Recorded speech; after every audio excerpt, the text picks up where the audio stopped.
तिलक के का योगदान का अध्ययन करेंगे। पहला है हमारा व्यक्तित्व और चरित्र का आदर्श उदाहरण।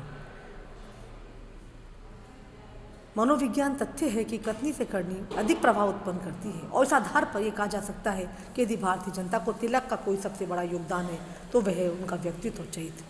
उनमें उद्देश्य की दृढ़ता, इच्छा शक्ति की प्रबलता और कमजोर शरीर में ब्रज के समान कठोर आत्मा आदि सब कुछ था। और इन सब के मूल में था जीवन का ध्येय, देश की स्वतंत्रता के प्रति अडिग भक्ति। सरकार ने प्रतिशोध की भावना से उन्हें कठोर दंड दिए और उन्हें इन सब कष्टों को शांत भाव से और रोज की मामूली चीज समझते हुए ग्रहण किया। तिलक को अपने धर्म और अपने देश, उसके इतिहास और उसकी संस्कृति पर गर्व था और इस मनोस्थिति ने उन्हें भारी आत्मसम्मान और आत्मविश्वास से भर दिया था। वर्षों तक निरंतर परिश्रम करने तथा मातृभूमि के लिए घोर कष्ट सहन करने का उनका व्यक्तित्व और चरित्र एक विशेष प्रकार की गंभीरता और ओर से परिपूर्ण हो गया था। इसलिए भारतीय युवकों के मन में उनके लिए गहरा सम्मान तथा प्रशंसा की भावना थी। अन्य नेताओं की तुलना में उनका व्यक्तित्व इतना ऊंचा था कि वे सब उनके सामने बौने लगते थे। वे महान पंडित और महान ऋषि थे। व्यवहारिक राजनीति और दार्शनिक दृष्टि दोनों का उनमें समन्वय था। उनके व्यक्तित्व चरित्र के लिए कवि दिनकर के इन शब्दों को अपनाया जा सकता है। दिशा दीप्त हो उठी, प्राप्त कर पुण्य प्रकाश तुम्हारा।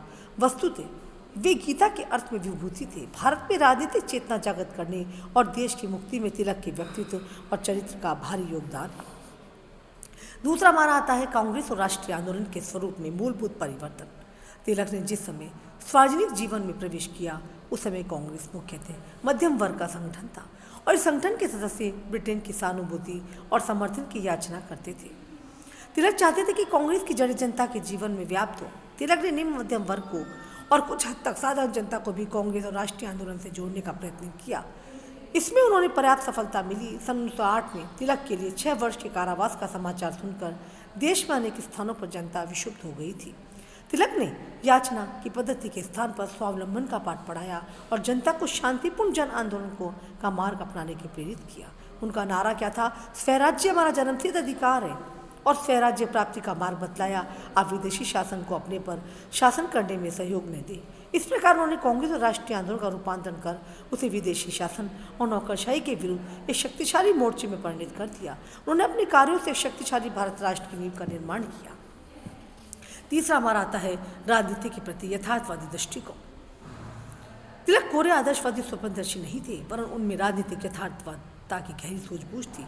सन 1916 का लखनऊ समझौता और स्वशासन से संबंधित कांग्रेस लीग योजना का समर्थन था। कांग्रेस लोकतांत्रिक दल के घोषणा पत्र आदि से प्रमाणित होता है कि तिलक में अपने समय की समस्याओं को यथार्थवादी दृष्टिकोण से देखने समझने की प्रतिभा थी।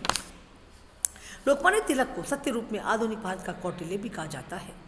उनका विचार था कि लक्ष्य के श्रेष्ठ होने पर सभी साधन श्रेष्ठ हैं और भारत की स्वतंत्रता को प्राप्त करने के लिए सभी साधन अपनाए जा सकते हैं।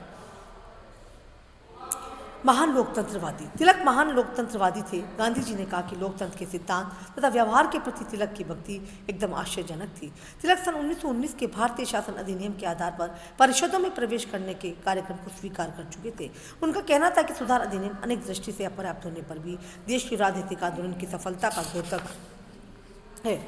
यह सफलता कितनी ही सीमित क्यों न हो, तिलक द्वारा अपनाया गया शांतिपूर्ण आंदोलन का मार्ग भी लोकतांत्रिक सीमाओं के अंतर्गत ही था। दूरदर्शी राजनीतिज्ञ लोकमान्य तिलक अत्यंत कुछ कोटि के दूरदर्शी राजनीतिज्ञ और भारतीय राष्ट्र के महत्तम निर्माताओं में थे।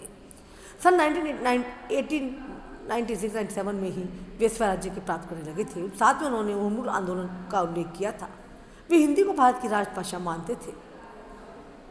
1916 के लखनऊ समझौते में मुसलमानों के प्रति का प्रस्ताव उन्होंने एक अस्थायी व्यवस्था के रूप में स्वीकार किया था। सामाजिक आर्थिक न्याय के प्रणेता प्रारंभ में तिलक के राजनीतिक और आर्थिक चिंतन में पूंजीवादी सामंतवादी व्यवस्था का विरोध करने का तत्व नहीं था, लेकिन कुछ सीमा तक तो 1895 से ही और अधिक गहरे रूप में सन 1905 से ही वे भूमिहीन युग कृषकों और श्रमिकों की दैनिक स्थिति सुधार की आवश्यकता अनुभव करने लगे। 19वीं सदी के अंतिम वर्षों में अकाल और प्लेग की परिस्थितियों में तथा जीवन पर्यंत जनता के दुख दर्द को उन्होंने अपना दुख दर्द समझा। उनका विश्वास था कि भारत की स्वाधीनता में श्रमिकों की भूमिका हर अवल की ही रहेगी। समाजवादी समझती नहीं, पर समाज के सबसे अधिक कमजोर व्यक्तियों कल्याण के प्रति प्रतिबद्ध थे। वास्तव में तिलक महात्मा गांधी के पूर्ववर्ती थे। राम गोपाल के अनुसार महात्मा गांधी ने तिलक की मृत्यु के बाद जितने आंदोलन किए थे वे सब तिलक के पहले ही किए थे। लगान नहीं देने का आंदोलन, सरकारी नौकरियों का बहिष्कार, शराबबंदी, स्वदेशी, इन सब का सर्वप्रथम प्रचार तिलक ने ही किया था। उनका जीवन दिव्य जीवन था। उनके देशवासियों ने न केवल लोकमान्य की उपाधि दी, वरन उन्हें तिलक भगवान कहकर भी पुकारा। वे चारों ओर से अंधेरे में प्रकाश ज्योति के तरह सामने आई। वस्तुस्थिति यह है कि गांधी ने गोखले को अपना गुरु माना, लेकिन जन सामान्य उनके क्रियाकलापों में तिलक का ही दर्शन करता रहा। थैंक्स।